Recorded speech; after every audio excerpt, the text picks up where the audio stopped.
So on this topic around investing in people or looking for outliers, one thing in sort of following your investments even before you joined Khosla that I thought was very different is that you would actually invest in people pre-product. You would meet someone who was great, you sort of had a read on them and said, okay, yeah, I want to invest in this person.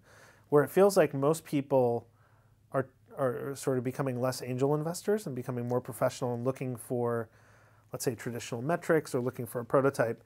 So what encouraged you or inspired you to actually go do that and be one of the few people who do that? Well, I think if you want to be great at something, and particularly in an efficient market, you have to take a different approach. If you do what everybody else does in an efficient market, you're not going to be overly successful. It's just not possible. So, Peter Thiel has a great expression of you have to be both contrarian and right. So my belief is one of the ways to do that is if you're really exceptional at assessing people, you can win because other people don't have the conventional metrics that everybody's looking for. Once you have the standard breakaway metrics that everybody would love to see, there's 20, 30, 40 other people, VCs, funds that can look at those metrics just as well as I can or anybody else here can. But if we're betting on certain technology breakthroughs, perhaps we're better at looking at it through the technology lens than other people. We have a full-time CTO. I bet you no other fund has that.